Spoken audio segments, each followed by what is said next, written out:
crusty crayfish pizza. Not bad. Hello, my name is Elise, and I love to challenge myself to recreate foods from my favorite movies and TV shows like these. I'm finna make that spaghetti. I'm finna make ratatouille. I'm finna make bruschetta. And so I have a very exciting challenge for you guys today. Today, I will only be eating food from Spongebob for 24 hours. SpongeBob is a wonderful show. I grew up with it. It was a huge part of my childhood. As we all know, SpongeBob has a variety of iconic foods, so I'm gonna be making 3 meals and a dessert today, and it's gonna be wonderful. It is breakfast time, and I am thinking that I want a kelp shake. Yes. I've personally never had kelp before, at least in a smoothie version, so I mean, it is a SpongeBob challenge, so, you know, I'm gonna have to do what I gotta do. This is gonna be interesting. Yes. All right, so grab your blender, and I am going to be using organic sushi nori for this kelp shake. I couldn't actually find kelp, which is what I was looking for, but I'm pretty sure kelp is a type of seaweed, so this is gonna have to do. I am also using coconut milk and evaporated milk to give the shake the cream base that it needs. I didn't take specific measurements, but I'm guessing I used about half a cup of each. And then I also used a tablespoon of sweetener. I wanted to use honey, but I didn't have any, so this is stevia. I also added ground nutmeg and a little bit of vanilla extract, and that gave it a nice flavor combination. And don't forget your ice. And then go ahead and blend. Seaweed is dark green, and for some reason I thought it was gonna be a bright green color like an avocado smoothie when I blended it with the milk, but no, it was like a dark green, like gray almost. And it's not the most appetizing to look at, but you know, it'll be fine when I actually drink it. But yeah, so get yourself your glass or cup and pour out your smoothie. Now it's clumpy when I'm pouring it, but it wasn't clumpy when I drank it, okay? I don't drink no clumps, all right, y'all? Get yourself a bamboo straw, and that's the kelp shake. Here it is, kelp shake. I won't lie, I'm scared to try this. It smells straight like seaweed. It doesn't smell. Here we go.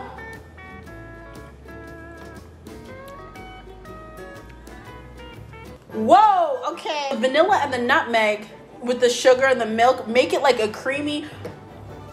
It's hard to describe, but it's good. This is actually quite surprising. Kelp Shake, brought to you by SpongeBob SquarePants. Okay, so breakfast is done and over with. The kelp shake was great. Well, I'm not surprised that I liked it. I like a lot of weird things, but I am surprised that it tasted better than I was expecting. I don't know, it doesn't matter. We are on to lunchtime, which we are making Krabby Patties. Yeah! I am so excited to make Krabby Patties. These are gonna be amazing. It's gonna be great. Spatula. All right, let's do this. All right, grab yourself a measuring cup and measure out 1 cup of milk. I'm using buttermilk. Also warm it up in the microwave just a little bit to get it warm. You'll need 2.5 teaspoons of active dry yeast and 1 tablespoon of sugar. Give that a mix and then set it off to the side so it can form a wrath. It'll take about 7 to 10 minutes.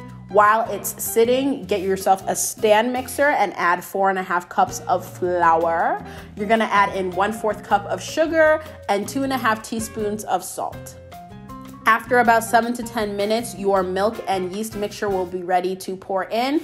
Go ahead and do that and let the stand mixer combine it just a bit, and then add 4 eggs. You're also going to need a cup of softened butter, unsalted, and add that to your mixture and let the dough hook combine it into a dough for you. If you don't have a stand mixer, you can also just use your hands.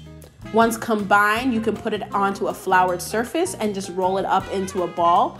Put it into a container with a lid and let it sit in a warm, dark space to rise to double its size before we use it. Wow, let's just take a moment to appreciate that slow-mo, that cinematography. What? Well, the dough has been rising for the last hour or so, so it's on a lightly floured surface, and we're gonna separate it into 8 equal pieces. Just, wow, beautiful. There's a much better way to separate these into pieces using like a dough scraper or whatever you call it, but I only had my hands. Once you've got your pieces, you're gonna try and roll them up into a little ball looking dumpling situation. I tried to roll up the corners, but eventually I just rolled it up in my hand. Those are all the pieces, and I'm just gonna put a light egg wash on there, and then they're gonna bake in the oven for about 30 to 40 minutes at 350 degrees. So for our burgers, we're just going to season some regular minced meat with garlic, salt, all-purpose seasoning, all that good stuff, you know, just season it, black pepper, you know, and you're just gonna use your hands and mix that all up. I flattened them into a patty shape. I should have made them a little bit bigger because they scrunch up as they cook, but either way, flatten them into a patty shape and flip when they start to cook. You know, I was feeling myself. I flipped this one and it landed back on the spatula. I was like, let me try a double flip. And then I double flipped it and it landed in the over there. So forget about that. But there are the burgers when they are done. And here are our condiments: lettuce, tomatoes, onions, pickles, and cheese. And those are the buns when they're done. They cracked at the top, but you know what? I think it's okay. They still tasted really good. They were light and fluffy inside. So either way, it worked out. Now, as SpongeBob says, this is the order of a Krabby Patty. Put a patty on a bun with lettuce, cheese, onions, tomatoes, ketchup, mustard, pickles. And the Krabby Patty secret formula, which is really just barbecue sauce and mayonnaise, but it is what it is. And there's the top bun, and wow, that is a beautiful Krabby Patty, if I do say so myself.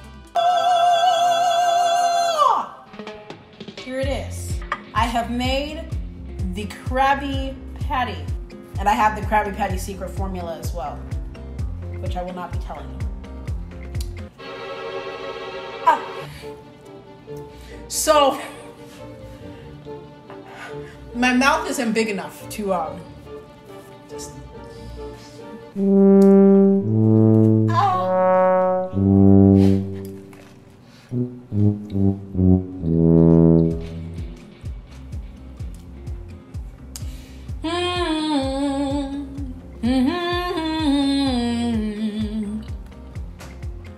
Oh, I enjoy it. Krabby Patty. Okay, so that was the Krabby Patty. Ooh, man, I made my burger kind of big. Like, the burgers were fatter than I was hoping to make them, and then the bread was thick. It was like this tall. Y'all saw me try to get that in my mouth. It wasn't working. So I kind of hurt my jaw trying to open my mouth wide enough. But you know what? It's fine because honestly, so I had to change my pants. I had to change it to my stretchy pants so that I could fit this food in my stomach. But it's dinner time, and we are going to make the Krusty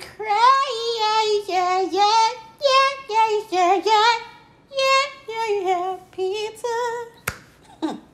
Crab pizza is the pizza absolutely. We are making the Krusty Krab pizza. This one I'm not making from scratch. You know, pizza dough takes 24 hours. You gotta let it rise for 24 hours, and I didn't plan for that. So we're using pre-made crust, pre-made pasta sauce, pre-made everything, okay? Because y'all. But we gonna get through this. So let's make this Krusty Krab pizza. Okay, so this is the pizza dough that I'm using. It's a cauliflower crust pizza. And I am just drizzling on some extra virgin olive oil onto the crust and spreading that around. Next, I'm just gonna take some canned pizza sauce and spread that all around the pizza. The Krusty Krab pizza is comprised of cheese, pepperoni, 7 pieces of pepperoni to be specific, and some mushrooms. So that is what I did. I love mushrooms. Mushrooms are wonderful. I let that bake in the oven for 15 minutes at 400 degrees, and this is what I got. So I sliced it with a pizza slicer, and yeah. All right, so I made the Krusty Krab pizza. I hope I can hold this up so y'all can see it. I don't want it to slide. Krusty Krab pizza. Let's take a slice.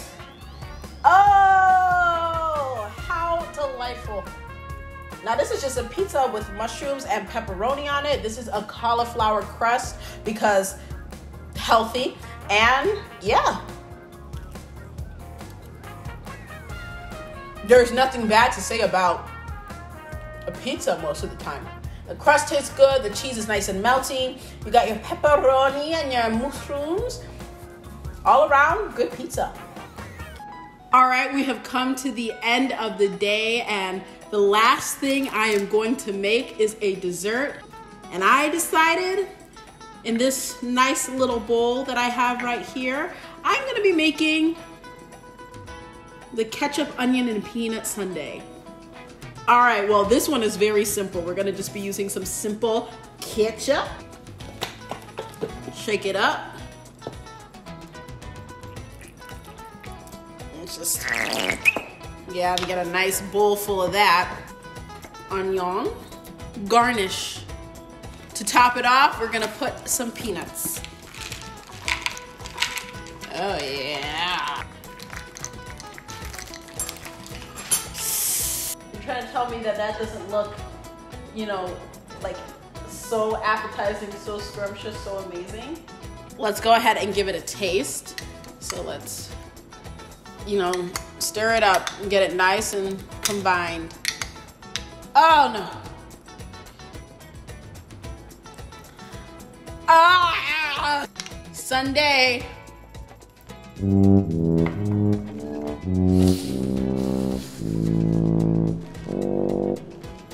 What made it bad wasn't the onions and it wasn't the peanuts. It was the ketchup. Honestly, if I froze the ketchup and tried again, maybe it wouldn't be. No. Well, that's it for the video. Thank you guys so much for watching. It was a lot of fun. This challenge was so much harder than I was expecting. I don't know what I was expecting, but I'm full from the food that I ate and then also disgusted by what I just did. But either way, it was a lot of fun and I hope you guys enjoyed it. Like, subscribe, hit the bell button for the notifications, and I hope to see you guys in the next one. SpongeBob is here. He's here to say hello and that I did a great job.